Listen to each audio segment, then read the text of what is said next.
Konsep pengembangan sumber daya manusia pertama kali diperkenalkan oleh Leonard Nadler pada tahun 1969 dalam sebuah konferensi di Amerika Serikat. Pengembangan sumber daya manusia dalam konteks organisasi adalah sebuah proses di mana karyawan suatu organisasi dibantu secara berkelanjutan dan terencana. Pengembangan sumber daya manusia adalah proses, bukan hanya seperangkat mekanisme dan teknik. Langkah-langkah pelaksanaan pelatihan atau pengembangan yaitu sebagai berikut. 1. Menganalisis kebutuhan pelatihan organisasi, yang sering disebut need assessment. 2. Menentukan sasaran dan materi program pelatihan. 3. Menentukan metode pelatihan dan prinsip-prinsip belajar yang digunakan. 4. Mengevaluasi program.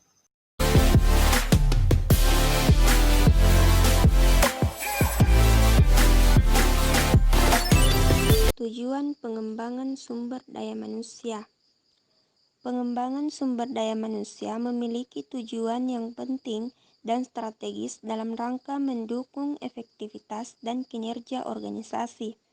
Ronald R. Sims 2006 menyatakan bahwa tujuan pengembangan sumber daya manusia adalah untuk meningkatkan kinerja sehingga aktivitas pengembangan sumber daya manusia seharusnya dirancang dengan menggunakan informasi analisis jabatan yang berkaitan dengan apa yang dibutuhkan dalam melakukan pekerjaan. Secara umum, pengembangan SDM bertujuan untuk 1. Membentuk individu dari aspek-aspek keterampilan, pengetahuan, dan sikap.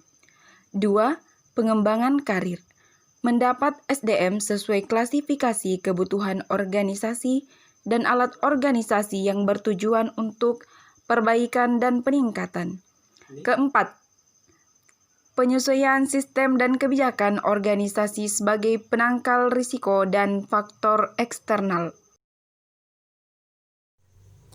Secara khusus, tujuan pengembangan sumber daya manusia adalah: yang pertama, meningkatkan produktivitas kerja. Kedua, meningkatkan pelayanan dan kepuasan konsumen. Ketiga, meningkatkan peluang karir bagi para karyawan. Dan keempat, meningkatkan atau menumbuhkan jiwa kepemimpinan di kalangan karyawan.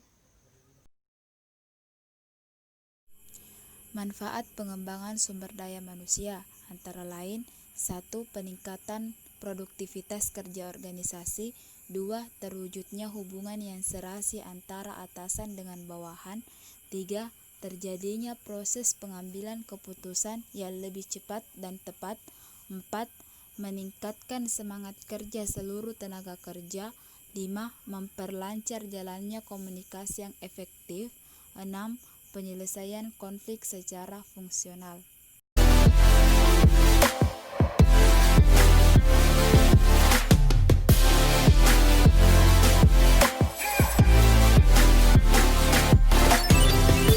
Di sini saya akan menjelaskan teknik pengembangan sumber daya manusia. Bagian pertama yaitu pelatihan. Melalui pelatihan inilah perusahaan dapat menjadi potensi karyawannya. Bagian kedua, pendidikan. Pendidikan dapat dilaksanakan dengan meningkatkan keterampilan kerja. Bagian ketiga, pembinaan. Pembinaan dapat dilaksanakan dengan cara menata dan membina manusia sebagai subsistem organisasi. Bagian keempat, rekrutmen. Rekrutmen dapat dilaksanakan untuk mendapatkan SDM cocok kualifikasi keperluan perusahaan. Bagian kelima, perubahan sistem. Perubahan sistem dilaksanakan untuk menyesuaikan sistem dan formalitas organisasi. Bagian keenam, penghargaan. Dengan begitu, karyawan lain bakal termotivasi guna menjadi lebih baik dan dominan besar.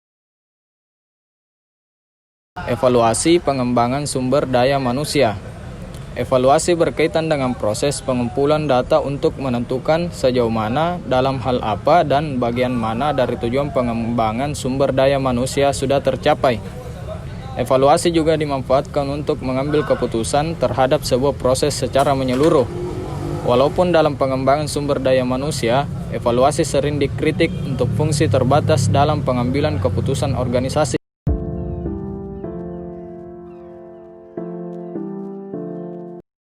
Beberapa alasan pentingnya mengevaluasi program pengembangan adalah sebagai berikut.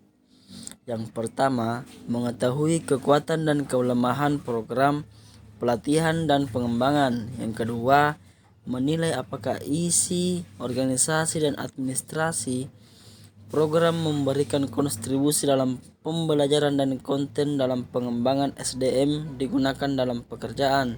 Yang ketiga, mengetahui apakah program pengembangan ini menguntungkan atau merugikan bagi peserta. Yang keempat, mendapatkan data pemasaran dengan bertanya pada partisipan apakah mereka akan merekomendasikan program tersebut dan bagaimana tingkat kepuasan mereka terhadap program tersebut.